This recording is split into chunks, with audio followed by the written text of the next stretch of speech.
Nabi Muhammad sallallahu ta'ala alayhi wasallam spoke of a time which would come in which he said there would be great liars who tell great lies. So beware. So there is official history. Is it only a record of events, false or true? Or is history more than that? Is there such a thing as the beginning of history? And will there be such a thing as the end of history? We, in Islam, we have our answer. But let's first look at the answers that come from others who say that they have the truth. There are hundreds of millions of Hindus in the world today, and hundreds of millions of Buddhists in the world today. And they say that history moves in cycles. And when one cycle ends, another cycle begins. And so history is constantly moving in a cyclic way. And that there is perpetual rebirth. We are born and we die, and then the cycle begins again. We are reborn. They call it reincarnation.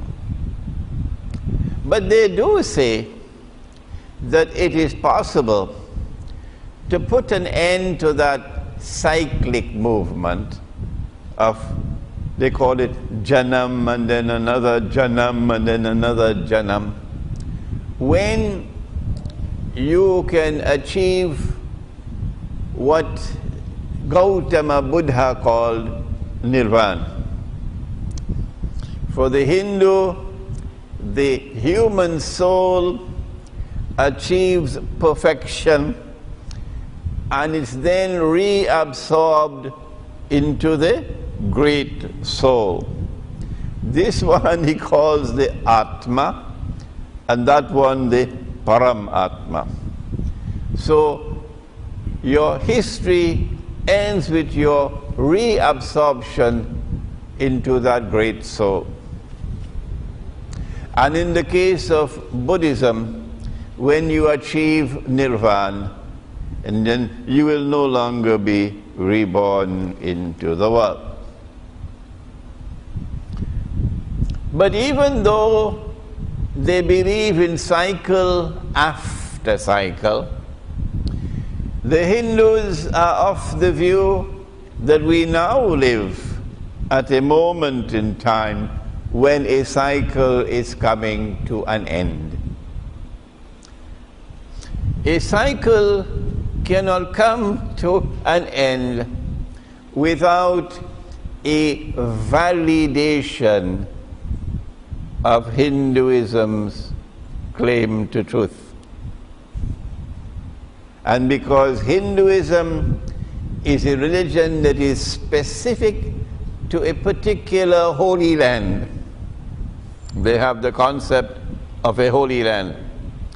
And they call that holy land Bharat. Is that the truth must triumph in Bharat before the cycle ends. As a consequence of this philosophy of history, we see an impact on politics in India, where India began, the Republic of India began as a secular state and is moving constantly towards a state which empowers Hindu nationalism. And the movement towards a climax of history when Hinduism will triumph in Bharat. But you also have Christianity and Judaism and Islam in the world. And then you have one more actor in the world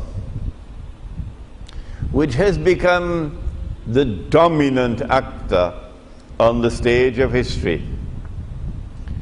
It came into the world fairly recently, whereas Hinduism has been in the world for thousands of years, and Judaism for thousands of years. This fellow only came yesterday, but already has occupied center stage. Modern Western civilization. The culminating point of history for Christianity, the supreme moment in history for Christianity, was when, وَنَعُوذُ بِاللَّهِ مِنْ هَذَا, when God incarnated, took human form, and appeared on earth in flesh and blood in the person of Jesus alayhi salam. This is the golden moment in history.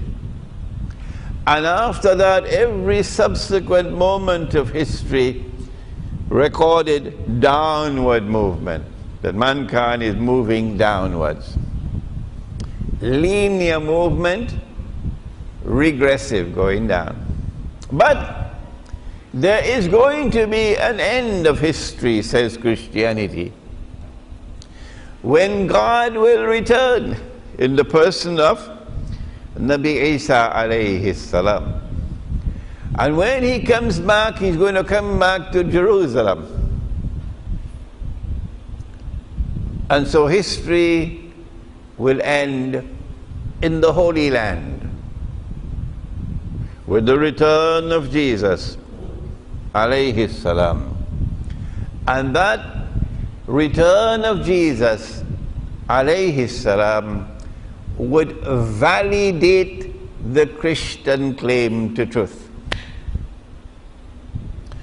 Before Jesus can return to the Holy Land, most Christians are agreed that the holy state of Israel will have to be restored.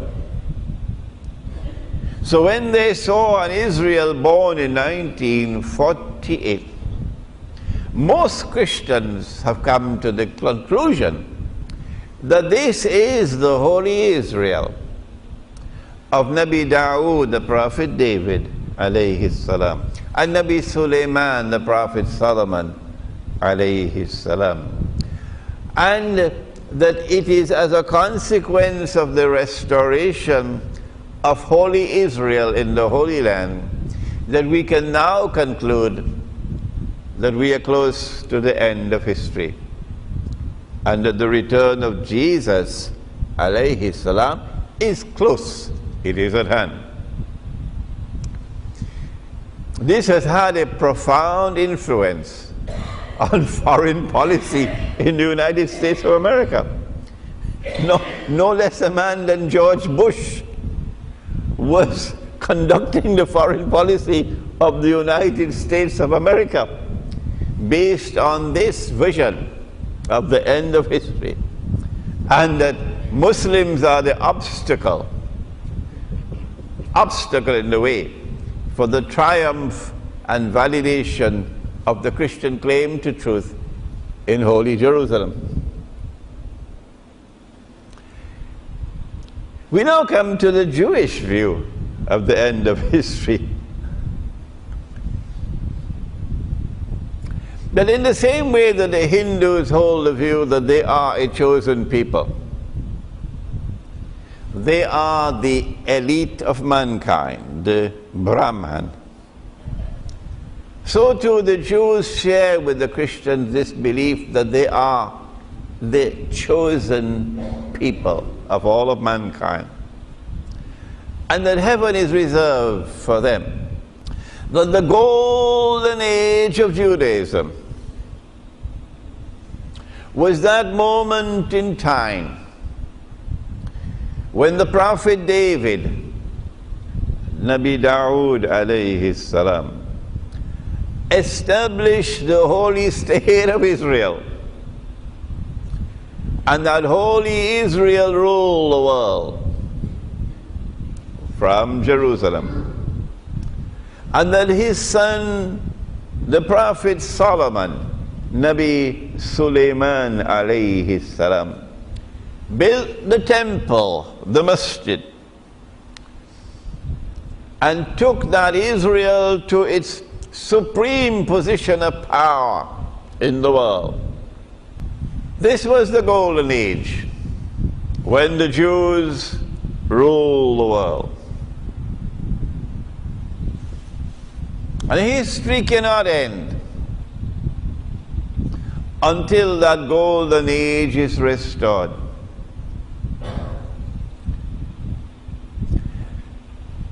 That a promised Messiah, divinely promised Messiah, will come.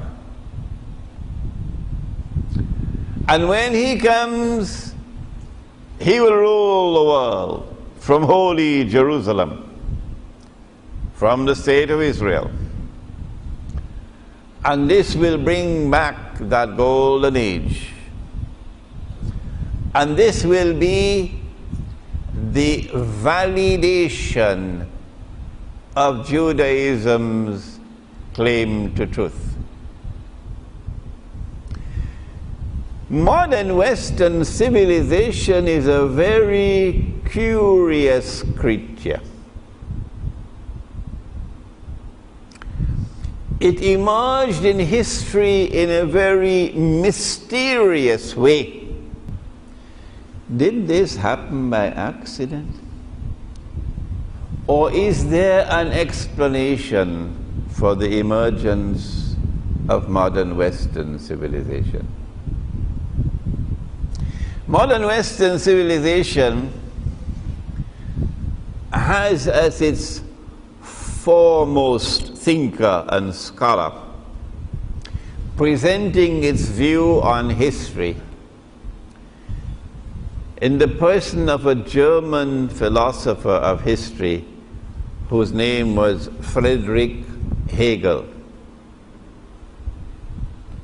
And there's a long line and a straight line from Friedrich Hegel to Francis Fukuyama.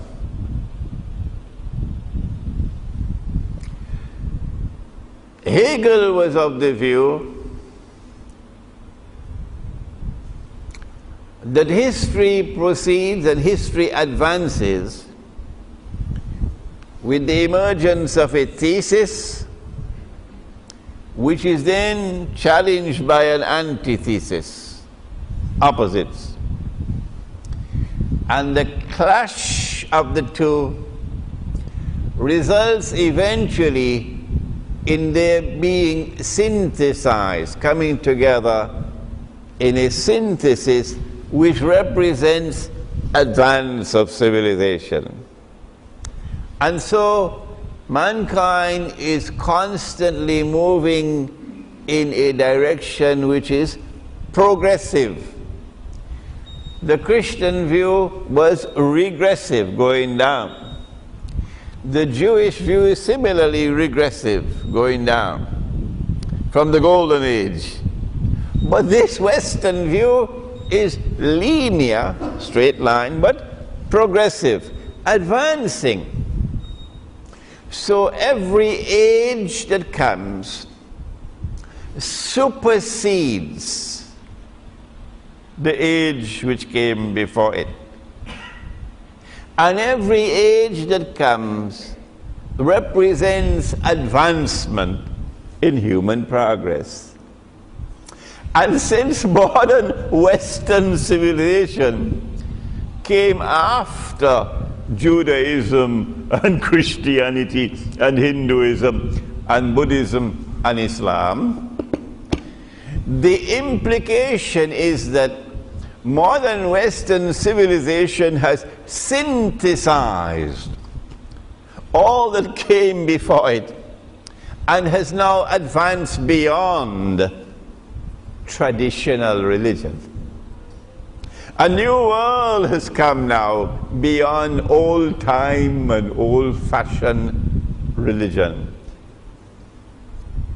And so modern Western civilization is of the fervent view that religion has now been superseded. That religion, the religions of the world, are merely tolerated, but they have no role to play in what remains of history. The religions now exist in the museums of history, including Islam. And so a new world emerges, a world of politics, where modern Western civilization presents to you political philosophy, a political system, a model of a state. And mankind is required to abandon all that they had previously, including the Khilafah, and embrace this new model which has come from modern Western civilization.